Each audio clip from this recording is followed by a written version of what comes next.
Scorn pulled a beautiful bait and switch on me in its first hours. Being fairly unexposed to the marketing around the game, I went in believing I would be navigating a hostile realm full of vicious, cadaverous xenomorphs, utilizing an arsenal of grotesque projectiles to reduce them to nothing but a distant, corpulent memory. Run and Gun was the name of this game, a glorious menagerie of violence in this beautiful, Giga-esque world, and I was more than willing to meet the game on its own terms in this way. But what actually greets you when your eyes first open, as you tear yourself away from that first mass of flesh and chitin, is something more alien. Your early hours in this world are a bit of an uncomfortable awakening. The first frenzied gasps of air as you emerge from a womb half-made to explore this cold, dark space. Rooms full of unnerving contraptions with little context as to what they're to be used for. Things that almost resemble industrial machinery, except with consoles and contraptions that are soft to the touch. Pulsating columns, gaping voids that would normally have you scream, "No, don't put your hand in there!" And yet, you know you must. And above all else, the very tangible feeling that you are trapped inside the carcass of a long-dead god.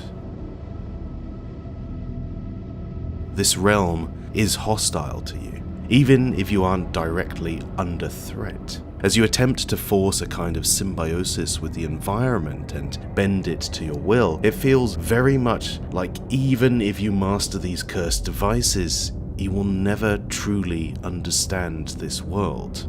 A success by any measure for these developers to not only ape the aesthetics of Giga in their work, but to effectively create the world around it too. A place that once and for all feels truly alien to navigate. And then you get your first gun, and it all sort of unravels from there. The mystique of navigating this world that abides by rules far from what we can comprehend quickly gives way to a myriad of frustratingly conventional design principles. For example, keycards needed for locked doors. Although card in this sense is a stretch, admittedly, these devices that open the way forward by sticking something fleshy into some godforsaken hole have little variance beyond what you would find in your bog-standard Doom-like. The conundrums themselves quickly wane from these great unknowable monstrosities into foundational pillars of adventure game design, organizational skills, chains of interaction, all these bastions of earthly cognition found within this fundamentally unhallowed space. It's a dissonance. Your first weapon may, for some reason, have a nose and fire out an Anton Chigurh-esque cattle bolt that definitely looks a fair bit like a penis, but it's a gun nonetheless. You pull the left trigger to aim, the right to fire. You have an ammunition counter to be made wary of within the frenzy of battle. Lose too much health in the thrall of one of Scorn's clunky combat encounters, and you can attach yourself to this weird little fucked up creature that, for all its extraterrestrial appeal, is basically a health kit. The whole thing is an experience that rapidly becomes drowned by the familiar, by an unconscious adherence to a long and storied legacy of design convention, the things that are expected present for the genre it shouldn't really be. It is brand new, but at the same time it is all eras of gaming all at once. Not so much a homage as an unconscious osmotic realization. It's Myst. It's Doom. It's just too familiar. I know with time all things intrinsically become known. That is the great impossibility of creating worlds abstract and peculiar. But I would argue that this is not Scorn's problem. The comprehension comes from outside the game world, not within.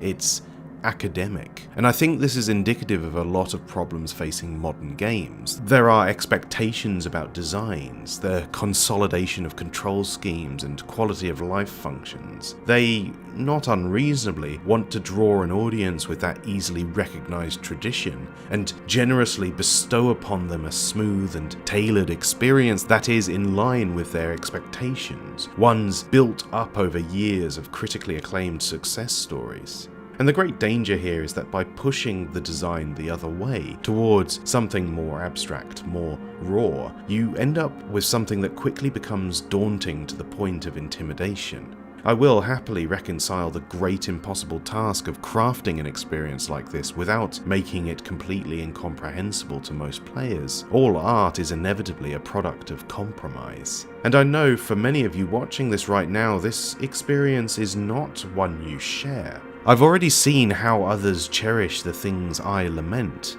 We can't all win. It's a line to walk that is razor thin. The end result is certainly something really impressive.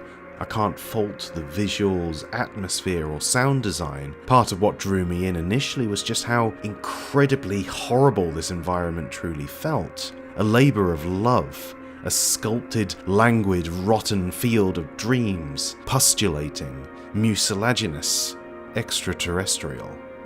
I just wish that Scorn had more confidence in its audience and its identity, that it could contend with the idea that what it needs in order to achieve its desired goals is to be a little uncomfortable, a little baffling, and above all else, a little alien.